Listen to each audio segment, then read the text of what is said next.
Hello everybody, welcome to this new lecture in the mathematical physics series. Again आज जिन concepts की हम बात कर रहे हैं वो आप मोर और लेस पीछे पढ़ चुके हैं, but let's look at it in some detail. Okay, हमने स्केलर मल्टीप्लिकेशन की बात की थी कि कोई वेक्टर आपके पास है तो आप उसे स्केलर, या मैं इसे आप वोकैबुलरी का अब्यूज़ समझ सकते हैं, मैं कई बार उसे नंबर कह सकता हूँ, but you must realise scalar multiplication में मतलब किसी वेक्टर को किसी स्केलर से मल्टीप्लाई करना. और इस तरह का मल्टीप्लिकेशन करके जो हमें फाइनली क्वांटिटी ऑब्टेन होती है वो अगेन एक वेक्टर होती है. ओके, और उसकी डायरेक्शन जो ओरिजिनल वेक्टर की डायरेक्शन है वही होती है. ओके, तो ये है scalar multiplication, multiplying A vector by a scalar. लेकिन आज हम बात कर रहे हैं प्रोडक्ट ऑफ टू वेक्टर्स. आपको दो वेक्टर दे रखे हैं ए और बी, तो उनको प्रोडक्ट, या जिसे हम कई बार सिंपली मल्टीप्लाई करना भी कह देते हैं, दो वेक्टर्स को मल्टीप्लाई करना. दो वेक्टर्स को मल्टीप्लाई करने के आप जानते हैं दो तरीके होते हैं, एक जिसे आप डॉट प्रोडक्ट कहते हैं या स्केलर प्रोडक्ट कहते हैं. ओके, और एक क्रॉस या वेक्टर प्रोडक्ट. ओके, सदिश और अदिश गुणन जिसे आप कहते हैं. यहाँ पे ये टर्मिनोलॉजी प्लीज़ ध्यान रखिए. स्केलर मल्टीप्लिकेशन ये वाला है और स्केलर प्रोडक्ट ये ए डॉट बी. ओके, जैसे ये दोनों अलग अलग चीज़ें, यहाँ ये दोनों वेक्टर्स हैं, यहाँ एक वेक्टर है और एक स्केलर है. ओके, हो सकता है कभी फ्यूचर कोर्स में आगे चलते हुए या किसी और कोर्स में टंग स्लिप होने के कारण हो सकता है मैं स्केलर प्रोडक्ट की जगह स्केलर मल्टीप्लिकेशन या वाइस वर्सा हो सकता है.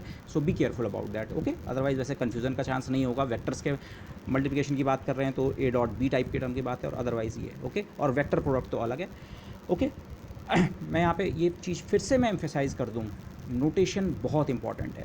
वेक्टर के नोटेशन की मैंने बात पिछले लेक्चर में की थी. आपके नोटेशन से क्लियर हो जाना चाहिए आप वेक्टर की बात कर रहे हैं, वेक्टर के मैग्नीट्यूड की बात कर रहे हैं, what ever be the case. ऐसे ही ये जो डॉट और क्रॉस है, ये आपकी चॉइस नहीं है कि आप डॉट लगाएं या क्रॉस लगाएं या ओमिट कर दें. जहाँ पे डॉट लगना है वहाँ पे डॉट प्रेजेंट होना चाहिए. Okay, distinct. अननेसेसरली आप, और जहाँ पे डॉट नहीं चाहिए वहाँ पे डॉट नहीं होना चाहिए. ओके, सो क्योंकि ये आपकी अंडरस्टैंडिंग को इंडिकेट करेगा कि आपको रियली अंडरस्टैंडिंग है भी कि डॉट क्या इंडिकेट कर रहा है. और ऐसे ही क्रॉस प्रोडक्ट में भी इस चीज़ का ध्यान रखेंगे. Okay, so this is again notation, but the proper notation is needed. आप नोटेशन सही यूज़ नहीं करेंगे तो ये माना जाएगा कि आपको वो चीज़ ढंग से अभी क्लियर नहीं है. So be very very careful about this. Okay, यहाँ पे मैं एक और, हाँ, एक और चीज़ यहाँ पे मैंने साइड में नोट किया है. इस तरह की मैं कुछ चीज़ें साइड में नोट कर कभी कभी वो करूँगा. ओके, डॉट प्रोडक्ट जो है ये किसी भी नंबर ऑफ़ डायमेंशंस में आप डिफाइन कर सकते हैं. अभी जैसे हमने कहा था, नॉर्मली इस डिस्कशन में हम 2 और 3 डायमेंशनल वेक्टर्स की बात करेंगे, पर बाद में जब हम टेंसर्स में जाएंगे तो हमारा वेक्टर का आइडिया ज़्यादा एब्स्ट्रैक्ट हो जाएगा. हम किसी भी डायमेंशन में वेक्टर्स की बात कर सकते हैं. तो ये डॉट प्रोडक्ट का आइडिया है, ये किसी भी डायमेंशन में चल जाता है. 1 डायमेंशन में, 2 डायमेंशन में, 3 in principle infinite number of dimensions में भी आप डॉट प्रोडक्ट की बात कर सकते हैं, करते हैं हम लोग. लेकिन जो क्रॉस प्रोडक्ट, जो हमारे नेक्स्ट लेक्चर में आएगा प्रॉब्ली, क्रॉस प्रोडक्ट एक ऐसा फीचर है जो केवल 3 डायमेंशंस में एग्जिस्ट करता है. ओके, इसे हम कई बार ऐसे कहते हैं, एक्सीडेंटली ऐसा एग्जिस्ट होता है कि 3 डायमेंशन में क्रॉस प्रोडक्ट जैसी चीज़ हम डिफाइन कर सकते हैं, अदरवाइज़ नहीं. वैसे अगर आप, जैसे आप रियल नंबर्स और कॉम्प्लेक्स नंबर जानते हैं. ओके, रियल नंबर 2 3 4 और आइटा को आप इंट्रोड्यूस करते हैं, ए प्लस आइटा भी, तो आप कॉम्प्लेक्स नंबर्स की बात करते हैं. तो कॉम्प्लेक्स नंबर से आगे भी जिन्हें हम कहते हैं हायर डिवीज़न एल्जेब्राज, क्वाटरनियंस और ऑक्टोनियंस आते हैं, तो उनके साथ अगर आप वर्क कर रहे हैं तो वैसे 7 डायमेंशन में भी क्रॉस प्रोडक्ट डिफाइन किया जा सकता है. अगेन ये सारी चीज़ें आपके डायरेक्ट अभी उसकी नहीं है, पर हायर स्टडीज़ में अगर आप जाएंगे तो प्रॉब्ली इन चीज़ों से कहीं इनकाउंटर होगा. तो जस्ट उसका एक आपको वो दे रहा हूँ, फ्लेवर दे रहा हूँ. Okay, this, but otherwise let's return back to our dot या स्केलर प्रोडक्ट. आप जानते हैं डॉट या स्केलर प्रोडक्ट बाय डेफिनेशन ये है, ए और बी जो दो वेक्टर्स जिनका डॉट प्रोडक्ट लेना है उनके बीच में डॉट लिखिए. इतना बड़ा लिखने की जरूरत नहीं है, मैंने यहाँ पे वो किया है, बट विजिबल आप जरूर लिखिए ए डॉट बी. और बाय डेफिनेशन ये होता है A into B into cos of theta. यहाँ पे ए वेक्टर ए का मैग्नीट्यूड, बी वेक्टर बी का मैग्नीट्यूड, और थीटा ए और बी के बीच का एंगल है. यहाँ पे एक चीज़ आपको पहले से पता होगी, but let me remind, vectors के बीच का एंगल तब डिफाइन किया जाता है जब दोनों वेक्टर्स की टेल आपने मिला रखी है. ओके, इस तरह से माना ए और बी है, क्योंकि हम पैरेलल ट्रांसपोर्ट कर सकते हैं. इस वेक्टर बी को हो सकता है ओरिजिनली मैंने, हो सकता है यहाँ पे दिखाया रहा हो, ये हो सकता है बी मैंने यहाँ पे दिखाया रहा हो. तो इस फिगर में आप ये ना समझें अच्छा ए और बी के बीच का एंगल तो ये वाला है, ये नो. वेक्टर्स के बीच का एंगल तब डिफाइन करते हैं आप किसी एक वेक्टर को पैरेलल ट्रांसपोर्ट करके लाइए और दोनों के टेल्स को मिलाइए, उस समय उनके बीच का वो भी जो लेस देन 180 वाला एंगल होता है वो होता है. क्योंकि आप इसी फिगर में देखें, ए और बी की आपने टेल्स अगर मिला भी दी तो इनके बीच एक एंगल ये बन रहा है, और एक ये बड़ा एंगल जिसको मैंने रेड से वो किया है, ये एंगल नो, इनके बीच का एंगल ये वाला. ओके, तो इनफैक्ट जो थीटा की रेंज है 0 से लेकर पाई 180 तक हो सकती है. 0, दोनों वेक्टर सेम डायरेक्शन में है तो उनके बीच का एंगल 0 से, this is A and this is B. ये ये 5 degree, 10 degree, 20 degree, 50 degree, 90 degree, ठीक है, दिस 120 वगैरह वगैरह, और इस केस में ये एंगल 180 हो गया। इसके बाद अगर ये सिचुएशन आती है तो आप इस वाले एंगल को रीड करेंगे, इनके बीच का एंगल, ओके। तो 180 साइड में जो कम वाला एंगल है, आप उस समय इस वाले एंगल को नहीं बोलेंगे कि ये वाला एंगल है, okay. So be careful about this. तो एंगल बिटवीन वेक्टर्स किस तरह से डिफाइन होता है, be very careful about this. और जो डॉट प्रोडक्ट होता है, आप इस ये है, ये सिंबल है, इवेल्युएट इसे ऐसे करते हैं। आप इस साइड में देखिए, ये सारी क्वांटिटीज़ स्केलर हैं। A magnitude, B magnitude, cosine of angle एक नंबर होगा, तो ये एक स्केलर क्वांटिटी होती है। तो डॉट प्रोडक्ट को इसीलिए स्केलर प्रोडक्ट हमने कहा। लिए तो आपने दो वेक्टर्स थे, पर उनका हमने इस तरह का एक मल्टीप्लिकेशन डिफाइन किया है। अभी आप इसे मैथमेटिकल डेफिनेशन सोचिए, हम मैथमेटिकली डिफाइन कर रहे हैं कि उनका दो, इस तरह से हम एक एक्सप्रेशन डिफाइन कर रहे हैं। तो मैथमेटिकली हमने एक एक्सप्रेशन डिफाइन किया, पर वो फाइनल एक्सप्रेशन क्या है, अपने आप में एक स्केलर क्वांटिटी है। सो ये इसीलिए इसे डॉट नोटेशन के कारण, और स्केलर जो फाइनल में आपको क्वांटिटी मिल रही है वो स्केलर है, इसलिए डॉट या स्केलर प्रोडक्ट हम इसे कहते हैं, ओके। इसके एग्जाम्पल फिजिक्स में तो आप इसे यूज़ कर चुके हैं, आप 12th लेवल से आपसे यूज़ करते आए हैं। वर्क डन, कोई फोर्स आप अप्लाई कर रहे हैं किसी पार्टिकल पे, उसका कुछ डिस्प्लेसमेंट होता है, माना डिस्प्लेसमेंट, स्मॉल डिस्प्लेसमेंट dr अगर हुआ, तो उस प्रोसेस में उस फोर्स ने जो वर्क किया उस इंस्टेंट पे, small amount of work dw is the dot product of force with the displacement, infinitesimal displacement factor. यहाँ पे मैं थोड़ा नोटेशन की भी बात करूँगा। नॉर्मली अगर हम किसी लाइन के अलॉन्ग मूव कर रहे हैं, इन्फिनिटेसिमल लाइन एलिमेंट जिसे हम कहते हैं, ओके, उसके लिए नोटेशन में कोशिश करूँगा कि या तो लेंथ वेक्टर, जो इन्फिनिटेसिमल लेंथ वेक्टर है, उसको या तो dr से रिप्रेजेंट करूँ या dl से। लेकिन कभी कभी हो सकता है, क्योंकि s जो सिंबल है, क्योंकि वो डिस्प्लेसमेंट के लिए भी यूज़ किया जाता है, तो कभी कभी मैं इसको ds भी हो सकता है यूज़ करूँ। But I have to be careful about this, क्योंकि अगेन नोटेशन में ये आता है, ये लाइन एलिमेंट के लिए होता है, और इन्फिनिटेसिमल एरिया एलिमेंट भी हमारे पास आएगा, ओके। उसके लिए हम जो नॉर्मली मैं कोशिश करूंगा, मैं उसके लिए नोटेशन dA या ds यूज़ करूं। तो ds मेरी ज़्यादातर कोशिश रहेगी मैं एरिया एलिमेंट के लिए यूज़ करूं, okay, surface area, S for surface और A एरिया। लेकिन और आपको बुक्स में भी कई बार ये नोटेशन मिल जाएगा, सो आप भी केयरफुल, आप केवल ds देख के ये ना सोचें कि उसका मतलब हमेशा यही होता है या यही होता है। आपको कंटेक्स्ट से देख समझना पड़ेगा क्या स्पेसिफाई कर रहा है। But I will try to mostly stick with this, but occasionally हो सकता है ds मैं इसके लिए यूज़ कर लूँ, लाइन एलिमेंट के लिए, या हो सकता है सरफेस एलिमेंट के लिए भी यूज़ कर लूँ। So I myself have to be careful, but आप लोग भी इसका ध्यान रखेंगे, ओके। कंटेक्स्ट से आप पता लगाने की कोशिश कीजिए किस चीज़ की बात की जा रही है। और वॉल्यूम एलिमेंट तो dv या d3x इस तरह से हम कुछ लिखेंगे, ओके। तो ये एक एग्जाम्पल जो डॉट प्रोडक्ट का जो आप यूज़ करते आए हैं, ओके। और फिर टोटल वर्क डन आपको निकालना होता है, तो आप 0.1 से 0.2 तक इंटीग्रेट कर देते हैं इस तरह के एक्सप्रेशन को। ऐसे ही फ्लक्स, इलेक्ट्रिसिटी और मैग्नेटिज्म में जब आप गॉस लॉ वगैरह पढ़ते हैं, शुरू में फ्लक्स की बात करते हैं, electric flux, okay, this is the electric flux. तो स्मॉल एरिया एलिमेंट अगर कहीं पे ds है, ये स्मॉल एरिया है, एरिया को भी हम वेक्टर द्वारा प्रदर्शित करते हैं, I will discuss in the next lecture, okay. तो स्मॉल एरिया ds अगर आपके पास है और उस पॉइंट पे इलेक्ट्रिक फील्ड की वैल्यू E है, वेक्टर जो है इलेक्ट्रिक फील्ड का E है, तो उस सरफेस से कितना फ्लक्स एस्केप कर रहा है वो इस डॉट प्रोडक्ट से मिलता है, E का dot product ds, area infinitesimal area vector के साथ this, okay. You have used these are examples. और इसकी कंपोनेंट फॉर्म भी आप जानते हैं। अगर a और b के कंपोनेंट्स हैं, a है axi plus ayj plus az के, एंड सिमिलरली b, तो कंपोनेंट फॉर्म में a डॉट b सिंपली इतना होता है, ax bx plus ay by plus az bz। In fact ये एक्सप्रेशन मुझे थोड़ा बाद में डिस्कस करना चाहिए था, ओके। इससे पहले मैं इन प्रॉपर्टीज़ की बात करता हूँ, क्योंकि इन प्रॉपर्टीज़ से फिर आप इसे निकाल सकते हैं, अगर इन प्रॉपर्टीज़ को आप वो कर लें। और ये प्रॉपर्टीज़ भी सारी इस डेफिनीशन से आ जाएंगी, जो हमने a डॉट b की डेफिनेशन दी है, फंडामेंटल डेफिनेशन हमने एक दी है इस तरह से, a का मैग्नीट्यूड, b का मैग्नीट्यूड और उनके बीच के एंगल का कॉस से। कुछ प्रॉपर्टीज़ कुछ और भी हो सकती हैं, लुक इट फॉर योरसेल्फ, आप 12th से और ये चीज़ें करते आए हैं सतीश। और मैं ये भी चाहूँगा आप इन डेफिनेशंस को डेफिनेटली प्रूव करने की कोशिश करें, ओके। से for example a dot b बराबर b डॉट a होता है, कम्यूटेटिव होता है। डॉट प्रोडक्ट में ऑर्डर से फ़र्क नहीं पड़ता है। क्रॉस प्रोडक्ट में जब हम स्टडी करेंगे, आपको पता है पहले से, क्रॉस प्रोडक्ट में ऑर्डर इंपॉर्टेंट होता है, लेकिन डॉट प्रोडक्ट में a डॉट b लिखें चाहे b डॉट a, एक ही बात होती है। a dot b plus c अगर आपके पास है तो वो इस तरह से स्प्लिट हो जाता है, distributive law, a dot b plus a dot c, okay.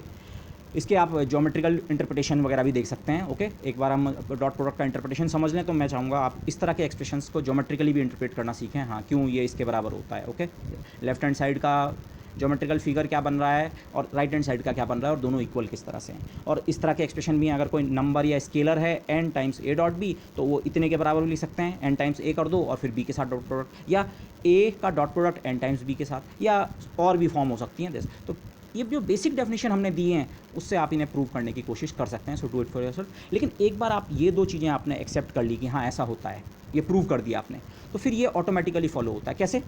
आप ए को उसके कंपोनेंट्स के फॉर्म में लिखिए, ए एक्स आई प्लस ए वाई जे प्लस ए जेड के, और ऐसी बी को, और फिर डिस्ट्रीब्यूटिव लॉ अप्लाई कीजिए आप, तो आपको बहुत सारे डॉट प्रोडक्ट मिलेंगे। आई डॉट आई वाला टर्म होगा, एक आई डॉट जे वाला, आई डॉट के एंड सो ऑन। और फिर आप ये बेसिक प्रॉपर्टी यूज़ करें, ये प्रॉपर्टी आप जानते हैं। अगेन ये प्रॉपर्टी कहाँ से आ रही है? ये हम कोई पोज नहीं कर रहे हैं, हमने जो डेफिनेशन अब दे दी है डॉट प्रोडक्ट की, ये वहाँ से आता है। अगर आई डॉट आई भी एक वेक्टर है, यूनिट वेक्टर है, लेकिन है तो वेक्टर ही। एक वेक्टर का दूसरे के साथ डॉट प्रोडक्ट कितना होता है? पहले का मैग्नीट्यूड, इसका मैग्नीट्यूड 1 है, इसका मैग्नीट्यूड भी 1 इंटू 1, और इनके बीच के एंगल का कॉस, ये दोनों सेम वेक्टर हैं तो इनके बीच का angle 0, cos of 0 is 1, 1 into 1 into 1 is 1। इसी तरह से जे डॉट जे 1, के डॉट के 1, इस डेफिनेशन से सब कुछ यहाँ से आ रहा है। और फिर आई डॉट जे अगर आप निकालें, इसका मैग्नीट्यूड 1, इसका मैग्नीट्यूड 1, वहाँ तक तो 1 1 आ रहा है, लेकिन जब आप इनके बीच का एंगल देखते हैं, आई और जे, ये एक्स डायरेक्शन का यूनिट वेक्टर, वाई डायरेक्शन का यूनिट वेक्टर, इनके बीच का angle 90 degree, cos of 90 is 0, this vanishes. Okay, तो फिर जो मैं इस पॉइंट को वो कर रहा था, इसको आप ऐसे समझिए, ये जो प्रॉपर्टी है इसमें डिस्ट्रीब्यूटिव लॉ आप अप्लाई करें इस एक्सप्रेशन में। Okay, starting from left hand side, A को उसके कंपोनेंट्स के टर्म में ब्रेक करें, बी को उसके कंपोनेंट्स के टर्म में ब्रेक करें, फिर आप सारे के सारे डॉट प्रोडक्ट डिस्ट्रीब्यूटिव लॉ से लिखेंगे तो आपको 9 टर्म्स मिलेंगे। लेकिन उन 9 टर्म्स में से 6 टर्म आपके इस तरह की प्रॉपर्टी से 0 हो जाएंगे, और बाकी जो टर्म सर्वाइव करेंगे वो केवल ये 3 स्केलर टर्म सर्वाइव करेंगे। तो ये ओके, लेकिन आगे के लिए आपको ये एक्सप्रेशन पहले से पता है, हम इसे बहुत कॉमनली यूज़ करते हैं। अगर हम कंपोनेंट्स के साथ वर्क कर रहे हैं तो डॉट प्रोडक्ट निकालने के लिए हम इस वाले मेथड को यूज़ करते हैं। ओके, मैग्नीट्यूड के और एंगल के टर्म्स में ये, और कंपोनेंट्स के टर्म में ये। But the important point is, जो मैं पीछे भी कह रहा था, डॉट प्रोडक्ट एक ऐसा आइडिया है जो केवल 3 डायमेंशन में एप्लीकेबल नहीं है, कितने भी डायमेंशंस में आप इसे अप्लाई कर सकते हैं। 1 डायमेंशन में, 2 डायमेंशन में, 3 डायमेंशन में, n डायमेंशन में। इन जनरल n डायमेंशंस में आप डॉट प्रोडक्ट के आइडिया को डिफाइन कर सकते हैं। ओके, ये एक्सप्रेशन मैंने यहाँ पे लिखा है। माना आप p और q, आप दो, मैं हम उन्हें वेक्टर्स ही कहें, पर ये वेक्टर्स माना हमारे नॉर्मल, इसके केवल 3 कंपोनेंट नहीं है, बहुत सारे n कंपोनेंट्स हैं। p का पहला कंपोनेंट p1, जैसे a का पहला कंपोनेंट ax, दूसरा कंपोनेंट ay, तीसरा az। 3 डायमेंशन में यही होता है, ऐसे b के। लेकिन माना p और q किसी n डायमेंशनल सिस्टम के हिस्से हैं, और p के कंपोनेंट्स हैं p1, p2, p3, p4, ऐसे ऐसे pn, और ऐसे q के हिस्से q1, q2, q3 up to qn, हिस्से मतलब कंपोनेंट्स। तो इनका जो डॉट प्रोडक्ट हम डिफाइन करते हैं, ये ऑर्डिनरी स्पेस की चीज़ें नहीं है, n डायमेंशनल स्पेस है कोई, तो उसमें इस डॉट प्रोडक्ट, लेकिन डेफिनेशन इसका पैरेलल आप ले सकते हैं। अच्छा, इसका पहला कंपोनेंट, इसका पहला component p1 q1 plus second plus third, and in सबको अगर आप ऐड कर दें nth तक, तो ये हो जाएगा डॉट प्रोडक्ट n डायमेंशन में। ओके, और समीशन फॉर्म में इसे हम और भी आराम से लिख सकते हैं। पी आई क्यू आई का समीशन कर दो, आई की वैल्यू पहले 1 रखो, फिर 2 रखो, फिर 3 रखो, फिर 4 रखो, लास्ट में। ओके, ये क्योंकि हमारे टेंसर एनालिसिस में इस तरह की चीज़ें आएंगी। सो ओके, और केवल यहाँ नहीं, स्केलर प्रोडक्ट या डॉट प्रोडक्ट का जो आइडिया है, मुझे डॉट तो नहीं बोलना चाहिए, स्केलर प्रोडक्ट का जो आइडिया है वो केवल, इन्हें हम कहेंगे n डायमेंशनल वेक्टर्स। ये भी वेक्टर ही हैं, पर ये कौन सी दुनिया के वेक्टर हैं? n डायमेंशनल दुनिया के वेक्टर्स हैं। तो उनके लिए ये आइडिया इजीली जनरलाइज हो रहा है, पर ये जनरलाइजेशन केवल यहाँ नहीं होता है। स्केलर प्रोडक्ट एक इतना जनरल आइडिया है, आप ग्रेजुअली नेक्स्ट सेमेस्टर में जब हम क्वांटम मैकेनिक्स पढ़ेंगे तब आप इस चीज़ को रियलाइज़ करेंगे। मैट्रिसेस आप थोड़ा बहुत जानते होंगे, मैट्रिसेस, रो और कॉलम मैट्रिसेस आपके पास हैं, तो उनके साथ भी हम डॉट प्रोडक्ट, डॉट तो नहीं कहते हैं, स्केलर प्रोडक्ट हम डिफाइन करते हैं। ओके, मैंने यहाँ साइड में एक एग्जांपल लिखा है, अभी अगर समझ ना भी आए, लेकिन जस्ट आप एक स्ट्रक्चर देख लीजिए। माना आपके पास एक कॉलम मैट्रिक्स है, केवल एक कॉलम में एंट्रीज हैं x1, x2, xn, माना n क्रॉस 1 की एक कॉलम मैट्रिक्स है। अब अगर आप इस मैट्रिक्स का डैगर लें, डैगर लेने का मतलब होता है कॉन्जुगेट ट्रांसपोज, कॉलम मैट्रिक्स की रो मैट्रिक्स बना दो और हर एलिमेंट का स्टार भी ले लो, कॉम्प्लेक्स कॉन्जुगेट। तो पहली एंट्री इसमें x1 स्टार हो गई, अगली एंट्री जो कि उसी रो में है x2 का स्टार और x3 का स्टार और xn स्टार। ओके, इसमें कॉलम में एंट्रीज हैं, इसमें रो हैं। अब अगर आप ये वाली मल्टीप्लिकेशन करें, matrix multiplication, x dagger into x, जो कि की जा सकती है क्योंकि इसका साइज़ है 1 क्रॉस n और इसका साइज़ है n क्रॉस 1, तो आप इन्हें मल्टीप्लाई करें तो फाइनली आपको जो रिजल्टेंट मिलेगा वो 1 क्रॉस 1 साइज़ का होगा। 1 क्रॉस 1 साइज़ का मतलब नंबर, और वो नंबर इतना है, आप मल्टीप्लाई करके देख सकते हैं। x1 स्टार इंटू x1 होगा जो कि होता है mod x1 square, plus x2 star into x2 होगा जो कि mod x2 square, plus plus plus, ये एक ही नंबर, ये ओवरऑल एक सिंगल नंबर आपको मिला। और अगर आप इसे उससे कंपेयर करें, ax square plus ay square plus az square से, नॉर्मल 3 डायमेंशनल स्पेस में किसी वेक्टर की लेंथ जो होती है ax square plus ay square plus az square, उस बाद में उसका स्क्वायर रूट लेते हैं, लेंथ स्क्वायर्ड है ये, ये उसी टाइप का कुछ एक्सप्रेशन नज़र आ रहा है। हाँ, अलग अलग टर्म्स के स्क्वायर हैं, यहाँ स्क्वायर के बजाय मॉड स्क्वायर है, बट स्क्वायर्स और ऐड कर रखे हैं, तो यही आइडिया आगे जनरलाइज होता है। Okay, so remember this, try to keep this in mind. ये स्केलर प्रोडक्ट का जो एक आइडिया है, ये एक बहुत जनरल आइडिया है। अभी तो हम केवल 3 डायमेंशनल वेक्टर्स की दुनिया में इसके साथ काम करेंगे, बट ग्रेजुअली इसी कोर्स में भी हम इस आइडिया को जनरलाइज करेंगे, और जब आप नेक्स्ट सेमेस्टर में जाएंगे तब तो ये आइडिया हमारा और जनरलाइज होगा। और जनरलाइज से मेरा मतलब, मैंने मैट्रिसेस में भी आपको एग्जाम्पल दे दिया, और बाद में हम स्केलर प्रोडक्ट फंक्शंस के साथ भी डिफाइन करते हैं। क्वांटम मैकेनिक्स में जब हमारे पास, जिसे हम वेव फंक्शन कहते हैं, तो वेव फंक्शंस के साथ भी हमारा स्केलर प्रोडक्ट आता है। तो ये एक बहुत जनरल आइडिया है, but for the time being ये जस्ट इन्फॉर्मेशन है, आपको ध्यान ये रखना है। हाँ, हम ये यूज़ करने वाले हैं इस यूनिट में, हमें ये और ये। ओके, बस there might be another properties of these, उनको खुद से प्रूव करने की डेफिनेटली कोशिश कीजिए। ओके, दिस केवल एग्जामिनेशन पर्पज़ के लिए नहीं कह रहा हूँ कि प्रूफ कीजिए, वो प्रॉपर्टीज़ के प्रूफ जब आप करेंगे तो आपको कुछ और चीज़ें जो मैं लेक्चर में कवर नहीं कर पा रहा हूँ वो अपने आप आपको क्लियर होंगी। हाँ, ये ऐसा हो रहा है, ये ऐसा हो रहा है। Okay, now next moving on, एक प्रॉपर्टी आपको पहले से पता है, but let me again repeat. A dot B जो है, क्योंकि उसकी डेफिनेशन है ए बी कॉस थीटा, अगर ये प्रोडक्ट स्केलर प्रोडक्ट या डॉट प्रोडक्ट ज़ीरो हो सकता है उस केस में भी जब खुद ए और बी नल वेक्टर्स ना हो। नल वेक्टर हमने कहा था ऐसे वेक्टर जिनकी लेंथ ज़ीरो होती है, मैग्नीट्यूड ज़ीरो होता है। तो माना ए और बी नल नहीं है, तो ना मैग्नीट्यूड ऑफ ए जीरो है, मैग्नीट्यूड ऑफ बी जीरो है। पर अगर ए और बी आपस में 90 डिग्री पे हैं दोनों वेक्टर्स, ये ए है कहीं और बी उसके साथ 90 डिग्री पे है, तो ये जो कॉस 90 डिग्री, कॉस 90 होता है ज़ीरो, तो आपका जो डॉट प्रोडक्ट बनेगा वो ज़ीरो। तो डॉट प्रोडक्ट ज़ीरो होने का ये मतलब नहीं है कि ए या बी में से कोई कम से कम कोई एक जीरो है, दो नॉन ज़ीरो वेक्टर्स का डॉट प्रोडक्ट भी ज़ीरो हो सकता है। ओके, ऐसा कब होगा? जब वो दोनों वेक्टर्स क्या होंगे, परपेंडिकुलर, या जिसे हम टेक्निकली कहते हैं ऑर्थोगोनल। ओके, मैथमेटिक्स में आपने शब्द सुना होगा ऑर्थोगोनल कर्व्स हम कहते हैं। ऑर्थोगोनल का मतलब दो चीज़ें जब 90 डिग्री पे इंटरसेक्ट करती हैं, तो ये 90 डिग्री एंगल अगर है तो ऑर्थोगोनल। ओके, और अभी हम इसे क्लियर करेंगे, मैं इसे इंडिपेंडेंट भी कहूँगा।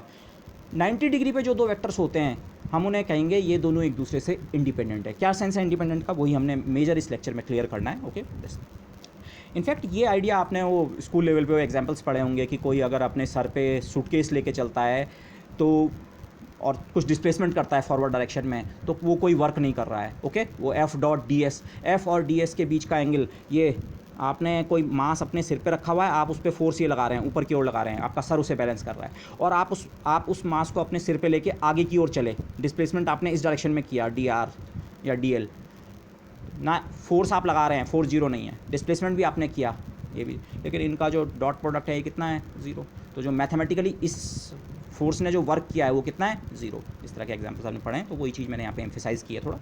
लेकिन अब असली जो बात आती है, डॉट प्रोडक्ट मैथमेटिकली डेफिनेशन हो गई, सब कुछ हो गया, कि इंपॉर्टेंस क्या है, सिग्निफिकेंस क्या है, जिसे हम कहते हैं physical significance of the dot product. Okay, मैं यहाँ पे एक टर्म, इस टर्म को हमें समझना है, प्रोजेक्शन। और प्रोजेक्शन भी मैं कहूँगा projection of vector B along vector A. Projection जब मैं शब्द कहूँगा तो प्रोजेक्शन का मतलब होगा किसी वेक्टर का किसी दूसरे वेक्टर के अलॉन्ग प्रोजेक्शन, हम इसकी बात कर रहे हैं। तो यहाँ पे मैं बात करूँगा पहले इनिशियली बी वेक्टर का प्रोजेक्शन ए की डायरेक्शन में। माना ए और बी मेरे दो वेक्टर्स हैं, बल्कि मुझे इसे थोड़ा और क्लियर करना चाहिए, हमें जिसका प्रोजेक्शन ले रहे हैं वो तो ठीक है, बी का प्रोजेक्शन ले रहे हैं, और किसकी दिशा में ले रहे हैं, किसकी डायरेक्शन में, ए की। अपने आप में वेक्टर ए यहाँ पे इंपॉर्टेंट नहीं होगा, इंपॉर्टेंट होगा केवल वेक्टर ए की डायरेक्शन। क्या मतलब है मेरा इससे? माना वेक्टर ए ये हो सकता है, ये छोटा सी वेक्टर हो सकता है, या ये बहुत बड़ा वेक्टर भी हो सकता है, लेकिन जब तक ए की डायरेक्शन ये है, ओके, तो हमारे लिए प्रॉब्लम एक ही है, बी वेक्टर ये है, बी वेक्टर फिक्स्ड है, लेकिन ए वेक्टर चाहे ये छोटा वाला हो चाहे ये इतना बड़ा वाला, जब तक उसकी डायरेक्शन ये है, तो हमारे लिए, जब मैं कहता हूँ डायरेक्शन ऑफ ए या वेक्टर ए कहता हूँ, मेरा मेन सेंस है डायरेक्शन ऑफ ए कहाँ है। तो ए की डायरेक्शन को इसीलिए मैंने क्या किया, हो सकता है ए वेक्टर इतना छोटा से रहा हो, मैंने इसकी डायरेक्शन को एक्सटेंड करके लंबा कर दिया। ओके, तो सही सवाल ये है, मैं प्रोजेक्शन डिफाइन करना चाहता हूँ, तो सवाल ये है, हम बात करेंगे projection of some vector B along direction of vector A कितना होता है और क्या होता है, जरा इसको समझते हैं। आप इसे इस तरह से इमेजिन कीजिए जरा एक सिचुएशन, माना ये वेक्टर ए की डायरेक्शन है, मुझे इसमें अभी इंटरेस्ट नहीं है कि वेक्टर इतना छोटा है कि इतना बड़ा है कि इतना बड़ा है कि इतना बड़ा है, वेक्टर ए से की मुझे डायरेक्शन से इंटरेस्ट है। तो माना वेक्टर ए की डायरेक्शन ये है, ये लॉन्ग एरो, और आप इसे और लंबा कर सकते हैं, इन्फिनिटी से इन्फिनिटी तक ले आ सकते हैं, ये वेक्टर ए की डायरेक्शन है, और वेक्टर बी है, वेक्टर बी की डायरेक्शन नहीं, वेक्टर बी तो इतना ही है, माना ये दिस। अब आप ऐसा इमेजिन कीजिए, ये जो ब्लू लाइन्स हैं, माना आप इस डायरेक्शन ऑफ ए जो है इस पर लाइट डाल रहे हैं, और लाइट आप कैसे डाल रहे हैं, परपेंडिकुलर। ये जो ब्लू लाइंस हैं इनको आप सोचिए ये लाइट रेज हैं, और भी इधर भी हैं, इधर इधर इधर पूरे में ऊपर से लाइट आ रही है, पैरेलल लाइट बीम आ रही है आपकी, ये पैरेलल लाइट बीम पड़ रही है, ओके। और इस सरफेस पे ए को ये परपेंडिकुलरली स्ट्राइक कर रहे हैं, ये एंगल 90 है, 90 90 90 90। लेकिन अब हो क्या रहा है, अगर ये वेक्टर बी यहाँ पे नहीं होता रास्ते में, तो ये जो पूरी लाइन है ए की जो डायरेक्शन है ये पूरी की पूरी इल्यूमिनेट हो जाती है, यहाँ भी रोशनी, यहाँ भी रोशनी, रोशनी, पूरी सब जगह उजाला होता। लेकिन अगर बीच में ये वेक्टर बी एक बाधा की तरह है, अवरोध की तरह है, तो क्या होगा, इतने रीजन की लाइट को ब्लॉक करेगा, तो आपको यहाँ बीच में शैडो दिखेगी। तो ये शैडो की लेंथ कितनी होगी, हमारा इंटरेस्ट इसमें है, इसी को हम प्रोजेक्शन कहेंगे। तो ज़रा सोचिए, ये जो लाइट बीम आ रही है बी इसके रास्ते में नहीं है, ये लाइट बीम यहाँ पड़ जाएगी, यहाँ पड़ जाएगी, यहाँ तक भी जहाँ इसके बी की बाउंड्री है ठीक इसके यहाँ पे तक वाली लाइट बीम स्ट्राइक करेगी ग्राउंड पे। मैं अगर इसे ग्राउंड कहूँ तो ग्राउंड में इतने पार्ट पे मुझे ब्लू लाइट, माना मैंने ब्लू रेडिएशन डाला तो मुझे यहाँ ब्लू लाइट दिखेगी, ब्लूइश दिखेगा।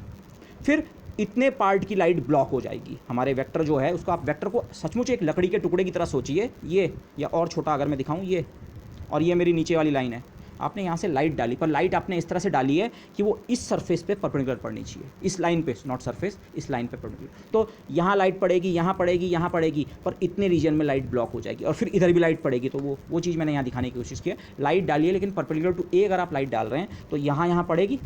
तो इस चीज़ को मैंने यहाँ ऐसे दिखाया। अच्छा, जो डायरेक्शन ऑफ ए पे हम लाइट डाल रहे थे, बी ने उसका कुछ हिस्सा ब्लॉक कर दिया है। कितना हिस्सा, मैंने इस फिगर में आपको दिखाया अभी, यहाँ लाइट पड़ रही है ब्लू, यहाँ लाइट पड़ रही है ब्लू, और ये बीच का हिस्सा जो इतना डार्क कर रखा है ब्लैक है, ये शैडो ऑफ बी, ओके। ये शैडो ऑफ बी जो है यही प्रोजेक्शन है। बी का प्रोजेक्शन ए की डायरेक्शन में जो हम बात कर रहे थे वो यही चीज़ है। बी तो अपने आप में ये है, और ए हो सकता है ये वाला रहा हो, इस चीज़ को मैंने यहाँ पे दिखाया था, मैं इसको पहले बोलना भूल गया। बी का प्रोजेक्शन मुझे चाहे A1 है, माना A1 फॉरवर्ड डायरेक्शन में है, A2 की लेंथ A1 से अलग है लेकिन डायरेक्शन सेम है, और चाहे A3 है, डायरेक्शन सेम है, लेंथ अलग है।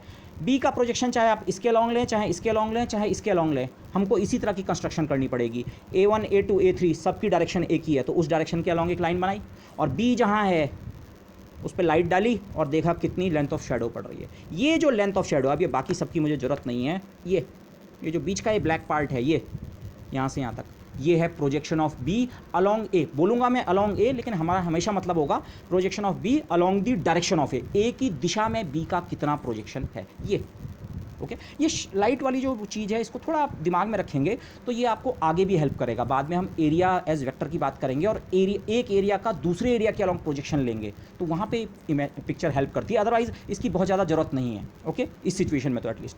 तो यही चीज़ प्रोजेक्शन है। अब मैंने इस फिगर को मैंने चेंज कर दिया, ठीक है, मैं अब इस लाइट वगैरह को मैंने सबको हटा दिया। ये पॉइंट कौन सा है, आप इसे ज्योमेट्रिकली ऐसे सोच सकते हैं। अच्छा, जहाँ पे वेक्टर था इसका एक एंड पॉइंट था, वहाँ से मैंने एक्चुअली ए की डायरेक्शन में एक परपेंडिकुलर ड्रॉप किया। ये पॉइंट आप ज्योमेट्रिकली देखिए, जहाँ से जहाँ तक ये शेडो पड़ रही है, ये लेंथ आप बहुत आराम से कैसे निकाल सकते हैं। अच्छा, ये वेक्टर बी था, इसके इस एंड पॉइंट से एक परपेंडिकुलर ए की डायरेक्शन में डाला और दूसरे एंड पॉइंट से एक और परपेंडिकुलर ए की डायरेक्शन में डाला, तो ये जहाँ जहाँ पे परपेंडिकुलर पड़ेंगे उनके बीच की लेंथ ही क्या है, प्रोजेक्शन। जिसको मैं यहाँ लाइट के टर्म में कह रहा था, हाँ यहाँ की लाइट पड़ गई और यहाँ की ब्लॉक हो गई, ये और ये चीज़ एक ही तो है, ये है प्रोजेक्शन। इस चीज़ को अभी के लिए साइड कर देते हैं, ये प्रोजेक्शन ये है। वेक्टर बी आपका कोई है और ये ए की डायरेक्शन है, तो आप वेक्टर बी के दोनों एंड पॉइंट से ए की डायरेक्शन में परपेंडिकुलर ड्रॉप कीजिए, यहाँ भी और यहाँ भी। ये जो बीच की लेंथ है यही है projection of B along A. B का प्रोजेक्शन ए या ए की दिशा में इतना है, ये लेंथ, ओके। और आप इसे ट्रिग्नोमेट्री से बहुत आराम से कंप्यूट भी कर सकते हैं। माना ए और बी वेक्टर्स के बीच का एंगल थीटा है, okay, so the angle between A and B is theta. मैंने वेक्टर बी को क्या किया, इस नेक्स्ट फिगर में मैंने पहले ये वाला डायग्राम लिया, फिर ये इसके इक्विवेलेंट है, आप समझ रहे होंगे। और अब मैं इसको ऐसे चेंज कर रहा हूँ, बी को मैं यहाँ भी ला सकता हूँ, पैरेलल ट्रांसपोर्ट करके ए को वहीं रख रहा हूँ, ए या ए की डायरेक्शन को, और बी को पैरेलल ट्रांसपोर्ट करके ये नीचे ले आया मैं यहाँ पे, तो ये ए और बी। अब ठीक मैंने क्या किया, बी को के इस पॉइंट को यहाँ टच करा दिया। इसका एडवांटेज क्या है, अगर बी का ये पॉइंट यहाँ टच कर रहा है तो मुझे ये वाला परपेंडिकुलर ड्रॉप करने की ज़रूरत नहीं है। ये इस फिगर और इस फिगर को अगर आप कंपेयर करें, यहाँ मैंने दोनों एंड पॉइंट से परपेंडिकुलर ड्रॉप किया था। अब ये पॉइंट तो ए को पहले ही टच कर रहा है, तो परपेंडिकुलर ड्रॉप 0 लेंथ का होगा, और ये पर्टिकुलर ये रहा। तो अब प्रोजेक्शन अगर इस फिगर में समझे तो अच्छा, ये था वेक्टर बी और ये ए की डायरेक्शन थी, बल्कि इसे ए क्या ए की डायरेक्शन सोचिए, तो ये है प्रोजेक्शन, और एलिमेंट्री ट्रिग्नोमेट्री से आप इसे जानते हैं। अच्छा, ये लेंथ कितनी है? प्रोजेक्शन एक लेंथ है, प्रोजेक्शन वेक्टर नहीं है, प्रोजेक्शन एक लेंथ है। कितनी है वो लेंथ? अगर ये साइड की लेंथ b है, वेक्टर b का मैग्नीट्यूड b है, और ये एंगल थीटा है, तो अलॉन्ग द बेस आप जानते हैं b cos थीटा। तो प्रोजेक्शन, मैथमेटिकली प्रोजेक्शन की वैल्यू कितनी होती है ये समझ लिया, ये समझ लिया, ये फिजिकल पिक्चर है, लेकिन मैथमेटिकली वैल्यू कितनी होती है? Projection of B along A, या अगेन मैं रिमाइंड करा दूं, along the direction of A simply होता है B cos of theta. Okay, projection of B along the direction, तो ये चीज़ प्रोजेक्शन है। ओके, वेक्टर बी का कितना प्रोजेक्शन ए की डायरेक्शन में, इसको अभी हम और क्लियर करेंगे, but mathematically you can see जिस चीज़ को हम प्रोजेक्शन डिफाइन कर रहे हैं, ये लेंथ ऑफ शेडो जिसे मैं कह रहा था, तो ये लेंथ ऑफ शेडो अगर बी की लंबाई जो भी है बी, और इनके बी और ए के बीच का एंगल थीटा है, तो ये जो शेडो की लेंथ है ये बी कॉस थीटा के बराबर बनेगी, यही प्रोजेक्शन है। अच्छा, अब अगर आप डॉट प्रोडक्ट की डेफिनेशन पे हम फिर से जाएं, इस वाली डेफिनेशन पे, तो इस चीज़ को मैं ऐसे भी लिख सकता हूँ। यहाँ से शुरू करते हैं, आप देखिए दो वेक्टर्स का डॉट प्रोडक्ट कितना होता है। अच्छा, पहले का मैग्नीट्यूड ले लो, बी का मैग्नीट्यूड बी, दूसरे का मैग्नीट्यूड, ये तो यूनिट वेक्टर है, ये वेक्टर ए नहीं है पूरा, ये केवल यूनिट वेक्टर है।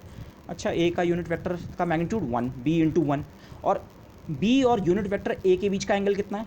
बी ये रहा, या इस फिगर में ये रहा, और ए यूनिट वेक्टर भी तो यहीं होगा, A1 हो, A2 हो, A3 हो, इसीलिए हम डायरेक्शन की बात कर रहे थे। ए वेक्टर का मेन काम केवल डायरेक्शन प्रोवाइड करना है इस समय, तो बी और ए यूनिट वेक्टर के बीच का एंगल भी कितना है? थीटा, तो कोसाइन ऑफ द एंगल आता है, तो ये इतने के बराबर है ये। तो मैथमेटिकली जो प्रोजेक्शन है ऑफ बी अलॉन्ग ए वो होता है इतना। बट ये बात भी हो गई, ठीक है, ये पिक्चर हो गई, ये हो गई, ये हो गई, ये एक्सप्रेशन आ गए, बट प्रोजेक्शन की सिग्निफिकेंस क्या है? एक्चुअल सिग्निफिकेंस अब आ रही है, फिजिकल सिग्निफिकेंस। क्यों ये चीज़ इंपॉर्टेंट होने वाली है फिजिक्स में, क्यों इंपॉर्टेंट होती है? But what does projection signify besides being the length of the shadow? Length of shadow मैंने बता दी, पर ये लेंथ ऑफ शेडो क्या क्या कंसेप्ट है दिस?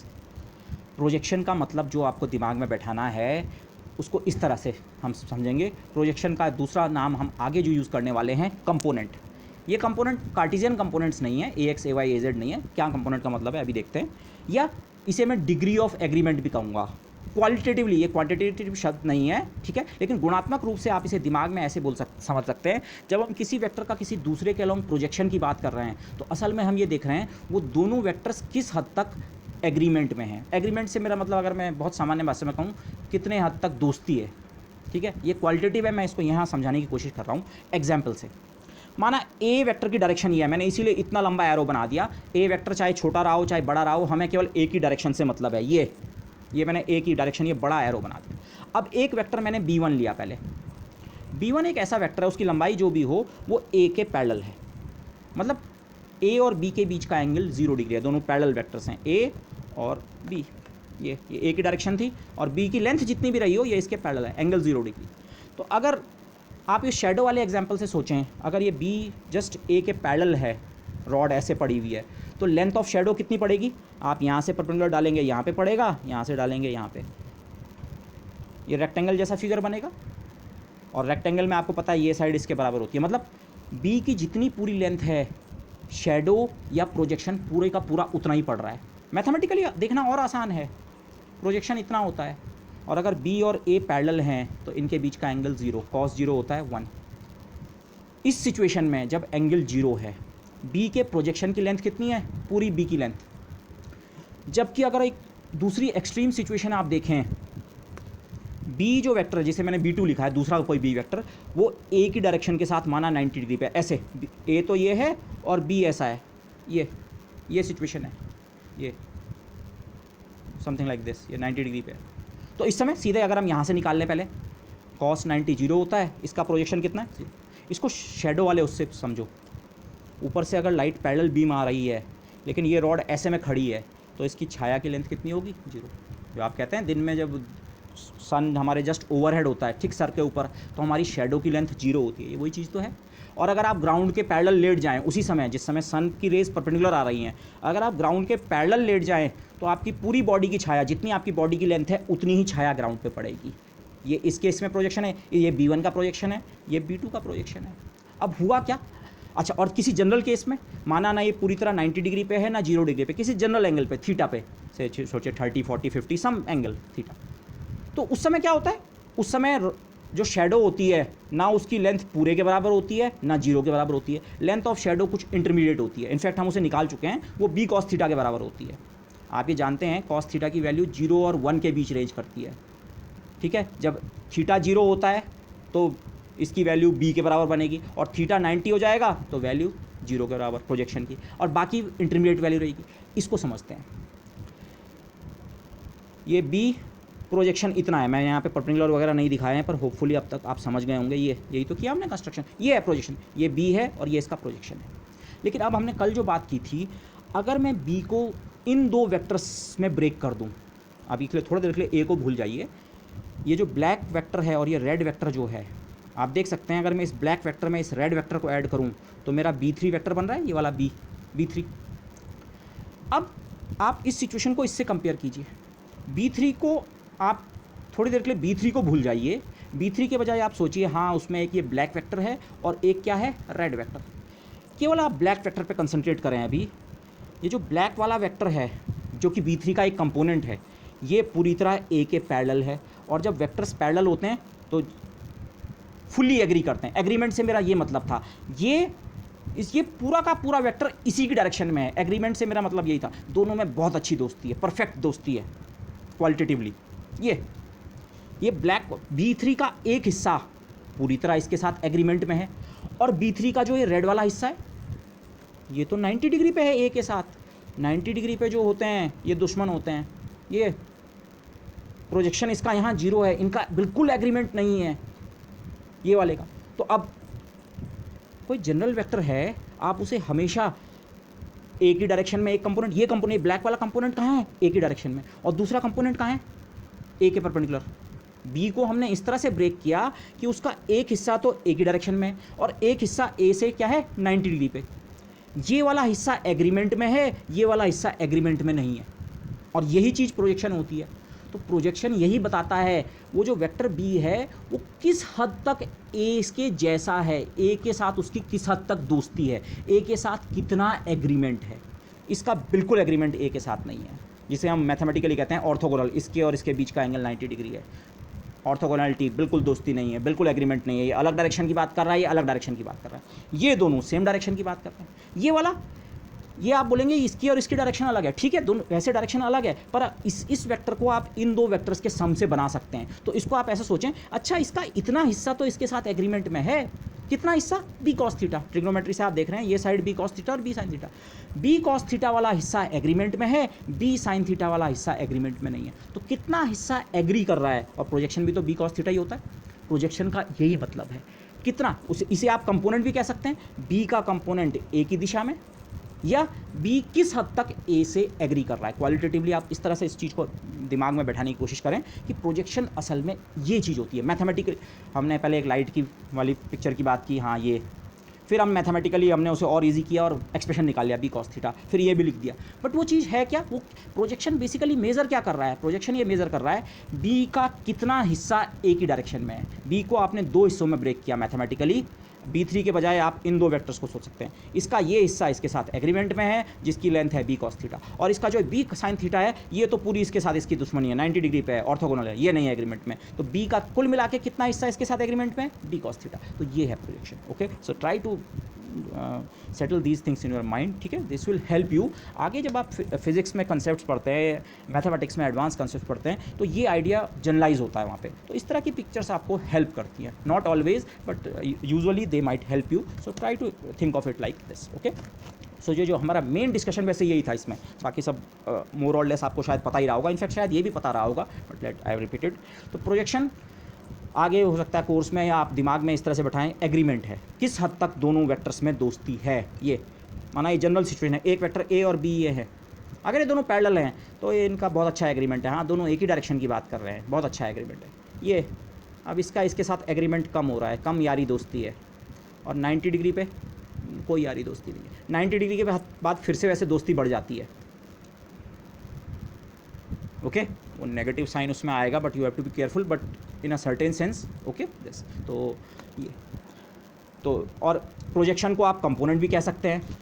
बी कॉस थीटा क्या है, बी का कंपोनेंट ए की दिशा में, ये वाला नहीं, इससे हमें कोई मतलब नहीं है प्रोजेक्शन में, इससे मतलब है। तो ये बी का कंपोनेंट है ए की दिशा में, ओके। तो ये अलग अलग टर्मिनोलॉजी हम यूज़ कर सकते हैं। और फर्दर कोर्सेज में, खासकर क्वांटम मैकेनिक्स में, तो मैंने कहा ना स्केलर प्रोडक्ट का आइडिया जनरलाइज होता है, तो वहाँ तो हम इसके लिए एक और अलग शब्द इस्तेमाल कर सकते हैं, ओवरलैप, लेकिन वो वही बाद की बात आएगी, बट मैं इस तरह के टर्म्स इसके लिए यूज़ कर सकता हूँ। तो अब ये तो हम बात कर रहे थे बी का प्रोजेक्शन ए की डायरेक्शन में कितना है, बी का ए की डायरेक्शन में, वो हो गया बी कॉस थीटा या बी डॉट यूनिट वेक्टर ए।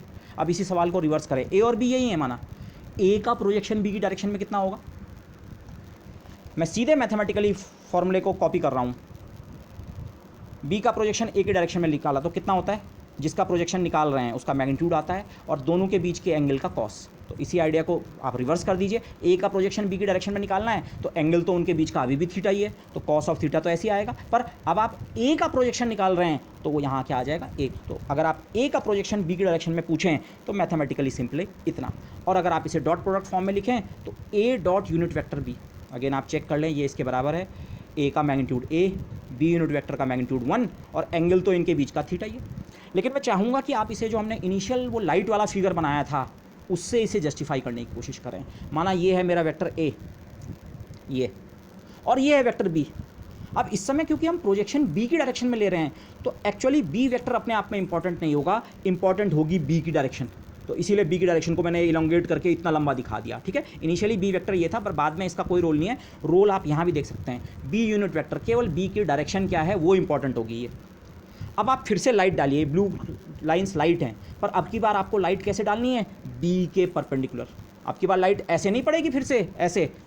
इस सिचुएशन में हमने जहाँ प्रोजेक्शन निकालना था उसके परपेंडिकुलर लाइट डाली है। इस सिचुएशन में प्रोजेक्शन बी की डायरेक्शन में निकालना है, तो बी की डायरेक्शन आपकी ये है। मैं इस फिगर को रोटेट कर दूँ तो पॉसिबली आप आराम से, ओके, ये लाइन ये 90 डिग्री पे है लाइंस, तो आपको ये करना है। और फिर लेंथ ऑफ शेडो, तो मैंने इस फिगर में थोड़ा सी कंस्ट्रक्शन की है, बाकी आप कीजिए। ये ए, इसकी शेडो इतनी लेंथ के बराबर पड़ेगी, ओके। अगर इसे आप ग्राउंड समझ रहे हैं इस समय और ये पैरेलल लाइट बीम आ रही है तो ये जो रॉड रास्ते में पड़ी है इसकी शेडो इतनी पड़ेगी। और ज्योमेट्री से बड़े आराम से आप शो कर सकते हैं, ट्रिग्नोमेट्री से, ये लेंथ इतनी होगी। तो you must try to this, ठीक है। तो बी का प्रोजेक्शन ए की डायरेक्शन में बी कॉस थीटा और ए का प्रोजेक्शन बी की डायरेक्शन में ए कॉस थीटा, ओके। तो अब ये लेकिन प्रोजेक्शन और ये डॉट प्रोडक्ट के बीच प्रोजेक्शन कहाँ से आ गया, अब कहानी समराइज़ करने का टाइम आ गया। माना ए और बी कोई भी दो वेक्टर्स हैं, कहीं भी हो सकते हैं, ए कोई जरूरी नहीं ए यहाँ हो सकता है, बी यहाँ हो सकता है, कहीं भी हो ए और बी दो वेक्टर्स हों, तो ए डॉट बी की बाई डेफिनेशन ये इतना होता है, ए बी कॉस थीटा। आप इसके ए पार्ट को अलग कर दें, ए पार्ट क्या है, मैग्नीट्यूड ऑफ ए, और B cos theta, B cos theta क्या है, बी का प्रोजेक्शन ए के अलॉन्ग। तो इस चीज़ को मैं ऐसे लिख रहा हूँ, अब ए, मुझे यहाँ ब्रैकेट लगा देता हूँ, चलो, बाय डेफिनेशन ये इतना है। बी कॉस थीटा तो है projection of B along A, और ये पहला टर्म ए क्या है, ये मैग्नीट्यूड ऑफ ए, तो ये ठीक है जी। लेकिन ऑल्टरनेटिवली इस ए डॉट बी को मैं ऐसे भी लिख सकता हूँ, बी को, क्योंकि ये सारे नंबर्स हैं इनको आपस में मल्टीप्लाई करना है, बी को पहले लिख दो और ए कॉस थीटा, ऐसे भी लिख सकते हैं। इसमें ए कॉस थीटा क्या है, ए कॉस थीटा भी प्रोजेक्शन होता है, पर ये ए का प्रोजेक्शन होता है बी की डायरेक्शन में, तो projection of A in the direction of B along B, और तब जो ए कॉस थीटा के अलावा का पार्ट है B, magnitude of B. Projection के टर्म में अगर मैं डॉट प्रोडक्ट को लिखूं तो ऐसे या ऐसे लिख सकता हूं। अब आप यहाँ देखिए हो क्या रहा है, ए का पूरा मैग्नीट्यूड आया और बी का प्रोजेक्शन आया ए के अलोंग, और इस वाली डेफिनेशन में बी का मैग्नीट्यूड आया, ए के बजाय बी का मैग्नीट्यूड आया, लेकिन प्रोजेक्शन यहाँ बी का आया था, यहाँ ए का। ये दोनों डेफिनेशन सिमेट्रिक हैं। इन दोनों को कंबाइन करके मैं ऐसे लिख रहा हूँ, मैग्नीट्यूड ऑफ वन, किसी एक का मैग्नीट्यूड आप ले लो, ए या बी जिसकी इच्छा हो, किसी एक का, और फिर projection of another in its direction. अगर आपने ए चूज़ किया है तो अनदर कौन हो गया, दूसरा कौन है, बी। माना आप फर्स्ट ए को मान रहे हैं, magnitude of A, projection of another B, projection of B in its मतलब इस वाले के डायरेक्शन में, projection of B along A, लेकिन आप इसकी जगह बी भी ले सकते हैं। तो ये दोनों डेफिनेशन सिमेट्रिक हैं। तो अब मुझे ये याद रखना है, लास्ट में जो मुझे दिमाग में चीज़ बैठानी है वो ये है जिसे हम कहते हैं डॉट प्रोडक्ट की फिजिकल सिग्निफिकेंस। क्या बताता है डॉट प्रोडक्ट, मैथमेटिकली फॉर्मूला ठीक है, ए बी कॉस थीटा होता है, ये होता है, वो है क्या। डॉट प्रोडक्ट असल में बताता है एक वेक्टर का पूरा मैग्नीट्यूड ले लो और इसके अलावा उसको मल्टीप्लाई करो दूसरे वेक्टर का प्रोजेक्शन उस पहले वाले की डायरेक्शन में कितना है। पहले और दूसरे में आप ए और बी किसी को भी पहला दूसरा मान सकते हैं, वो आप डिसाइड कर सकते हैं। बट इंपॉर्टेंट पॉइंट आप यहाँ देख रहे हैं, ये प्रोजेक्शन इंपॉर्टेंट है। ए और बी की अपनी लेंथ तो इंपॉर्टेंट होंगी, वो आप फॉर्मूले में पहले से ही देख रहे हैं, ए और बी की लेंथ तो इंपॉर्टेंट होती है, पर थीटा कॉस थीटा ही प्रोजेक्शन को कंट्रोल कर रहा है। पैरेलल हैं, पूरा प्रोजेक्शन है, 90 पे हैं, कोई प्रोजेक्शन नहीं है। थीटा कुछ बीच में है, 30-40 डिग्री है, कुछ प्रोजेक्शन है, पूरा नहीं है। तो थीटा ही प्रोजेक्शन को कंट्रोल करता है। तो बेसिकली ए डॉट बी, ए और बी के मैग्नीट्यूड के अलावा जो उसमें इंफॉर्मेशन है इंपॉर्टेंट, वो प्रोजेक्शन की है। किस हद तक वो दो वेक्टर्स एग्री कर रहे हैं जिनका आप डॉट प्रोडक्ट ले रहे हैं, वो होता है। ओके, इसको मैंने यहाँ पे इस तरह से वो करने की क्लैरिफाई करने की कोशिश की है। A dot B, A vector होता है उसका magnitude into unit vector A, ऐसी बी। ए और बी तो नंबर्स हैं, वो जो प्रॉपर्टी हमने डॉट प्रोडक्ट की स्पेसिफाई की है उससे बाहर आ जाएंगे, और डॉट प्रोडक्ट बचेगा केवल ए यूनिट वेक्टर और बी यूनिट वेक्टर का। और इन दो यूनिट वेक्टर्स का डॉट प्रोडक्ट, पहले यूनिट वेक्टर का मैग्नीट्यूड 1, दूसरे का मैग्नीट्यूड 1, और ए और बी की डायरेक्शन के बीच का एंगल थीटा, तो कॉस ऑफ थीटा। सिंपली यही तो है डेफिनेशन। ओके, यहाँ पे मतलब थीटा के लिए इंपॉर्टेंट ए और बी वेक्टर्स नहीं है, केवल ए और बी के यूनिट वेक्टर्स, डायरेक्शन इंपॉर्टेंट है। ओके, तो ये जो कॉस थीटा है, इस चीज़ को मैं क्वालिटेटिवली कह रहा हूँ, डिग्री ऑफ एग्रीमेंट, किस हद तक ए और बी में दोस्ती है, किस हद तक दोनों एक दूसरे से एग्री करते हैं, वो इस फैक्टर में कंटेंट है। Okay, let me lastly repeat once again, full agreement, zero agreement, अलग अलग बिल्कुल।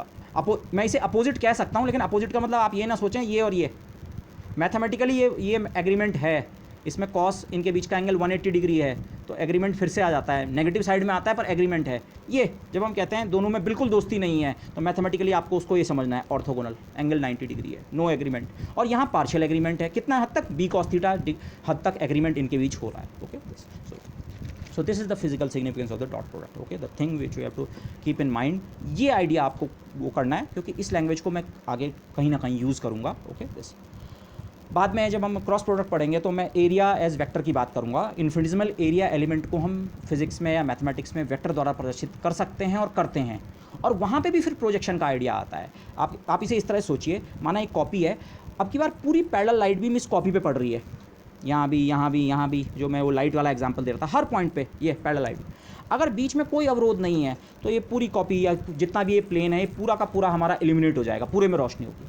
पर आप सोचिए, रास्ते में हमने एक छोटी सी रुकावट रख दी, ये रास्ते में, लाइट बीम के रास्ते में रख दी, तो ये बीच में कुछ हिस्सा शैडो पड़ेगा। लेकिन अब ये निर्भर करेगा शैडो कितनी बड़ी पड़ रही है नीचे सरफेस पे, ये एरिया हमने किस तरह से रखा हुआ है। माना एरिया ऐसे में रखा हुआ है तो इसकी शायद काफ़ी बड़ी शैडो पड़ेगी, लाइट ऊपर से पैरेलल पड़ रही है, ठीक है। और अगर मैं इसी एरिया को ऐसे में रख दूँ, ओके, तो शैडो क्या है, बहुत। इनफैक्ट आप जो इस समय अपने वीडियो में देख पा रहे हैं, अगर ये थिकनेस 0 के बराबर है तो इस समय आपको ये ऑब्जेक्ट नज़र ही नहीं आएगी, और इस समय इस ऑब्जेक्ट का थोड़ा सी एरिया नज़र आएगा, और इस समय और ज़्यादा, और इस समय और ज़्यादा, और इस समय और ज़्यादा। एरिया तो सेम है, लेकिन उस एरिया का प्रोजेक्शन, आप इसे रिवर्स में सोचिए, इधर से लाइट आ रही है, जो आपको ये दिख रही है, उसे सोचिए इसने कितना हिस्सा लाइट का ब्लॉक किया। ये कॉपी को आप लाइट समझिए, कॉपी में लिखे हुए को भूल जाइए, कॉपी, इसने कॉपी के कितने हिस्से को ब्लॉक किया, इस समय 0 हिस्से को, इसकी थिकनेस को भूल जाएँ आप, 0 हिस्से को ब्लॉक किया। इस समय इसने थोड़ा ज़्यादा हिस्से को ब्लॉक किया, इस समय थोड़ा ज़्यादा हिस्से को, थोड़ा ज़्यादा हिस्से को, यही शैडो है। लेकिन ये एरिया की शैडो है, ये नॉर्मल वेक्टर की शैडो नहीं है, लेकिन वो आइडिया जनरलाइज होता है। तो जब हम एरिया एज वेक्टर की बात करेंगे तो मैं चाहूँगा आप इसे इस तरह सोचें। हो सकता है मैं वहाँ पे इसे डिस्कस ना कर पाऊँ कि एरिया का प्रोजेक्शन कैसे लेते हैं, but same idea extends over there as well. Okay, और लास्ट में अब मैं लेक्चर को समराइज़ करूँगा। ये चीज़ आपको पहले से भी वो होना चाहिए, फिजिक्स और मैथ्स में अगर चीज़ें आपको सीखनी है तो केवल थ्योरम्स, प्रूफ और आइडियाज़ से काम नहीं चलता है। जब तक आप प्रॉब्लम सॉल्व नहीं करेंगे, आपको कंसेप्ट कभी भी क्लियरली समझ नहीं आएगा। तो मैंने लिखा हुआ है यहाँ पे, प्लीज़ डू प्रॉब्लम्स, ठीक है। मैं यहाँ पे आपको प्रॉब्लम्स भी नहीं दे रहा हूँ, ये कुछ सैम्पल है जस्ट, तो क्योंकि ये आपको 12th की किताबों में मिल जाता है, बेसिक वेक्टर एनालिसिस, फिर आपने बीएससी में किया होगा।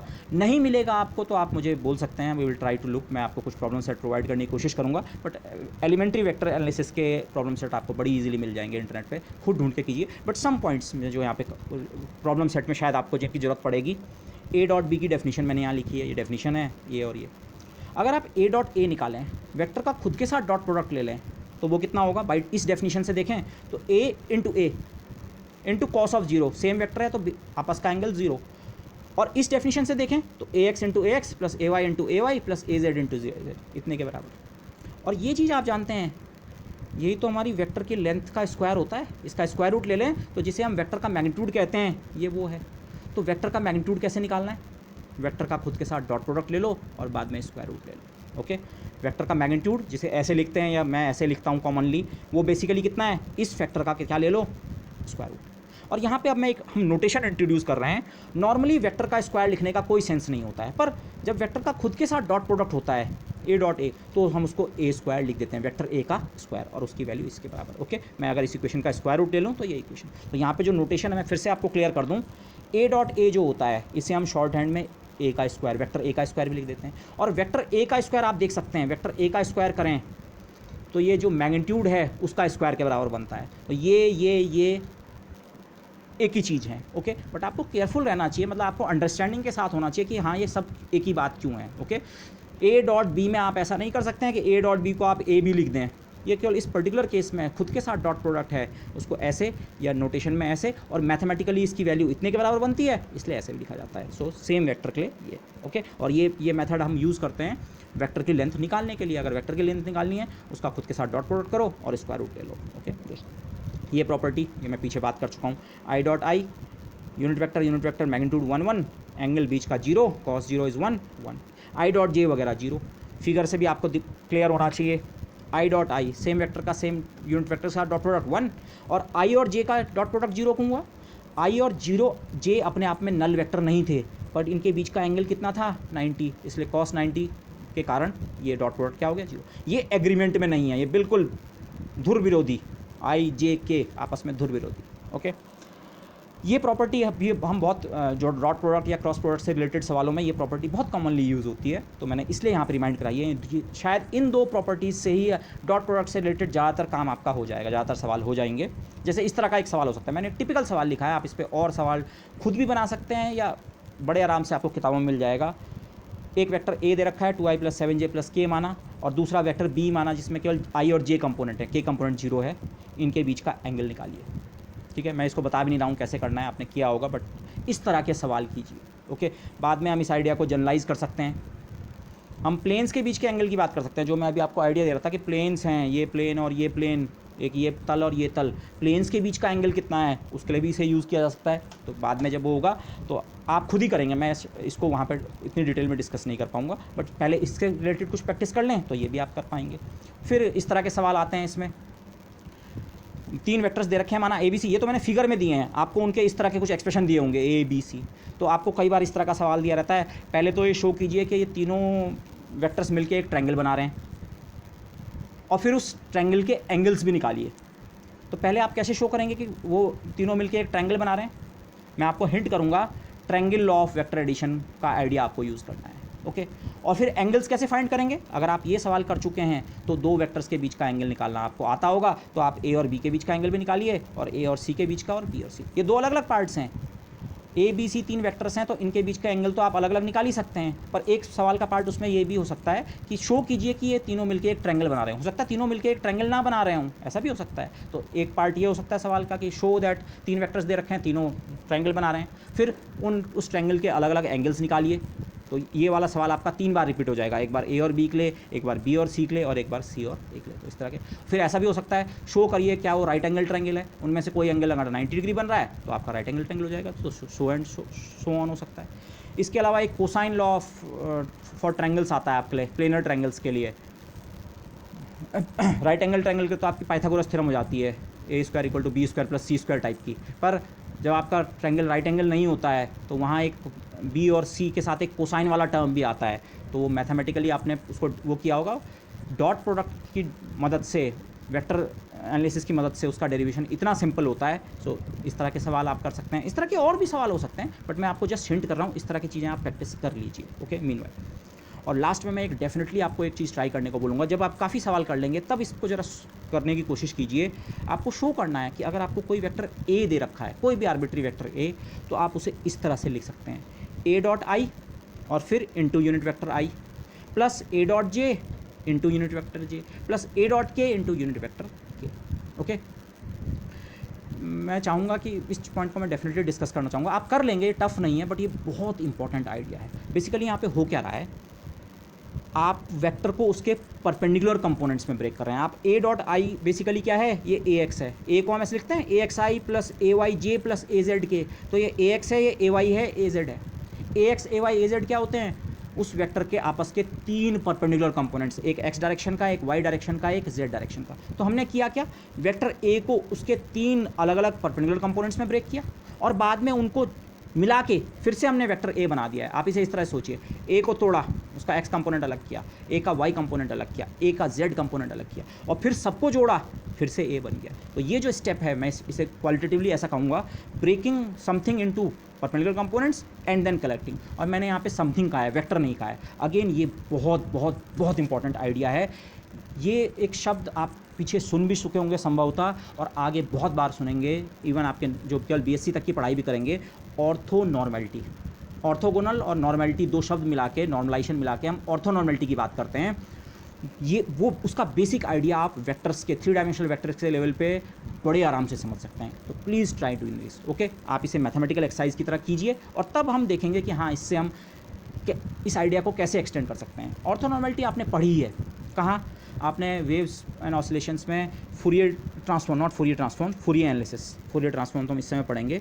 फूरियर एनालिसिस जो होता है, किसी आर्बिट्री पीरियोडिक फंक्शन को जो आप साइंस और कोसाइंस में ब्रेक करते हैं अलग अलग फ्रीक्वेंसी के, फूरियर जो हमारी थ्योरम होती है फूरियर एनालिसिस, वो बेसिकली यही आइडिया है। आप किसी चीज़ को अलग अलग कंपोनेंट्स में ब्रेक करते हैं और वहाँ पे भी वो कंपोनेंट्स आपस में ऑर्थोगोनल होते हैं, ओके। तो वो, और क्वांटम मैकेनिक्स में ये आइडिया आएगा। फिर आप में से जो हायर स्टडीज़ पे जाएंगे, स्पेशल फंक्शंस हमारे पास आते हैं, बहुत सारे मैथमेटिक्स में स्पेशल फंक्शंस आते हैं, फिजिक्स में आते हैं, लेजेंड्रे पॉलिनोमियल्स और अलग अलग, इवन ये क्वांटम मैकेनिक्स में भी आएंगे, तो वहाँ भी ये प्रॉपर्टी आती है। तो ये प्रॉपर्टी का ओरिजिन जो है, वहाँ तो जब पढ़ेंगे तब पढ़ेंगे ही, पर वो प्रॉपर्टी का बेसिक मीनिंग क्या होता है वो आप इसी लेवल पे इस एक्सप्रेशन से बड़े आराम से समझ सकते हैं। So try this. तो मैं यहाँ पे ये चीज़ भी आपको कह रहा हूँ, कुछ आगे जब हम कोर्स में बढ़ जाएंगे तो आप मुझे प्लीज़ रिमाइंड कीजिए कि अगर आप इसे नहीं कर पा रहे हैं, क्योंकि this is very very important, okay. बहुत आसान है लेकिन इंपॉर्टेंट आइडिया है और मैं अभी इसको इसलिए डिस्कस नहीं कर रहा हूँ क्योंकि आप फिर इसकी प्रैक्टिस नहीं करेंगे। तो please try doing this for yourself. बाकी प्रॉब्लम भी करो और इसको भी जरा करने की कोशिश कीजिए एंड दिस। और ये ना समझे केवल 4 सवाल करके हो जाएगा, मल्टीपल क्वेश्चंस कीजिए, ओके। और ग्रेजुअली जैसे हम इसमें और आइडिया पढ़ेंगे तो फिर डॉट प्रोडक्ट के आपके और सवाल भी निकलेंगे। नेक्स्ट टॉपिक पढ़ने के बाद एरिया एज वेक्टर हम पढ़ेंगे तो डॉट प्रोडक्ट के ही और सवाल बनेंगे एरिया रिलेटेड, तो वो आपको खुद से ज़रा देखना है, ओके। अभी मैं एटलीस्ट आपको प्रॉब्लम सेट प्रोवाइड नहीं कर पाऊँगा। So with that, I would like to end this lecture for the time being. Thank you everybody.